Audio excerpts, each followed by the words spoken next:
Hello guys, আমি সোহেলি চলে এসেছি এক নতুন মিনি ব্লগ নিয়ে। তো এটা হলো বান্ধবীর রিসেপশনের দিন ব্লগ। তো দেখো সবাই কিন্তু রেডি হয়ে গেছে আর এদিকে আমি রেডি হয়ে গেছি। তারপরে চলে এসেছিলাম বান্ধবীর বাড়িতে। সবাই কিন্তু চ্যাকা সেরে চলে এসেছে আর বান্ধবীর বাড়ির লোক কিন্তু আমাদের জন্য দাঁড়িয়েছিল। তো আমরা একটু দেরি করে ফেলেছিলাম। তারপরে কিন্তু তত্ত্বগুলো আমাদের হাতে দিয়ে দিল। তো বান্ধবীর বিয়ে তো বেশি দূরে হয়নি, হাঁটতে হাঁটতে গিয়েছি আমরা কন্যাযাত্রী। অনেক মজা হয়েছিল, একটুখানা রাস্তা, তো অনেক মজা হয়েছে। তারপরে কিন্তু তত্ত্ব কি আছে ওগুলো তোমাদেরকে দেখিয়ে দিয়েছিলাম, চকলেট, জামা কাপড় যা থাকে ওইসবই ছিল।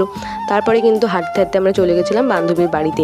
তারপর কিন্তু বান্ধবীর বাড়ি চলে এসেছি আর আস্তে আস্তে আমরা ঢুকছি আর বান্ধবীকে দেখছি। তো বান্ধবীকে কিন্তু আজকে সব থেকে বেস্ট লাগছে, সেটাই বলছিলাম আমরা সবাই মিলে। তারপরে কিন্তু ঘরে উঠে কিন্তু আমরা আয়না পেয়েছি আর আয়নায় দাঁড়িয়ে দাঁড়িয়ে আমরা কিন্তু হাই মারছি। তারপরে কিন্তু সিঁড়ি দিয়ে আমরা ছাদে চলে এসেছি। তো ছাদে বসার জায়গা করেছিল কন্যাযাত্রীর জন্য। তারপরে আমরা বসে পড়েছি। কিন্তু দেখো কত কন্যাযাত্রী এসেছে আর আমরা এমন করছিলাম যেন আমরা বিশাল খাই। তো মিষ্টির প্যাকেট দিয়ে কিনা ঢং করছিলাম খাবো খাবো করে। তো আমরা যা খাওয়ার খেয়েছি আর ফেলে দিয়ে চলে এসেছি। তারপরে কিন্তু নিচে চলে এসেছি ছবি তোলার জন্য। তারপরে এখানে আমরা অনেক ছবি তুলেছি। তারপরে বান্ধবীর বাড়িতে আমরা অনেক নেচেছি। তারপর কিন্তু ছবি তোলা পর্ব শেষ করে আমরা চলে এসেছি বাইরে আর তোমাদেরকে লাইটিং আর প্যান্ডেলটাও একটু দেখিয়ে দিলাম। তো লাইটিং এর জন্য মাথাটা যন্ত্রণা করছিল, ওই দিপিক করছিল বলে। তারপরে কিন্তু একটা ঘটনা হয়ে গেছে গাইস, নাচতে গিয়ে আমি নথটাই হারিয়ে ফেলেছি, এত নেচেছি। তারপরে কিন্তু খাওয়া দাওয়া করে নিয়েছি রাত 12টার সময়তেই।